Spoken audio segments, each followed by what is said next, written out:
As we always do on our preview shows, we ranked all these guys in the preseason here without conference affiliation, no East, no West. We're just doing straight 14 through 1. We're going to break this down for you, why we have all these teams in their places, tell you how each team can do better, and put the best players available for each of these teams and talk about it. Number 13, Missouri. This one is kind of surprising because they feel like they're right on the bubble of possibly making the tournament, and we have them at 13. Noah, talk a little bit about this Mizzou ball club. I think it's a team that's going to miss Luke Mann a lot from last year. He was somebody who, even I know AJ against South Carolina, all of a sudden he was scoring every at bat, it seemed like. It's a rebuilding year, but that's why you have a new head coach. You have Carrick Jackson coming in from Memphis. I know, Mark, you were talking before he started, and I feel the same way that I think long term he's going to be a great addition for Missouri. He's going to help turn them around.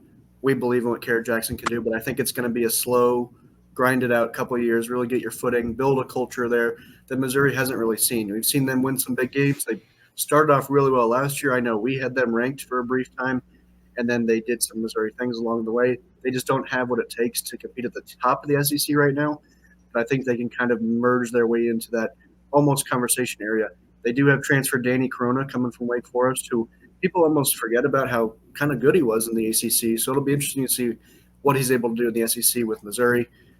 But for now, it's going to be one of those years where we look at Missouri as somebody say, hey, look at them, they're competing. Yeah, and for me, when I look at this ball club, it comes down to a lot of Logan Lunsford, right? Can he actually be a Friday night starter in the SEC? Like, he was really good in midweek games last year. He showed that he has this stuff to be a guy.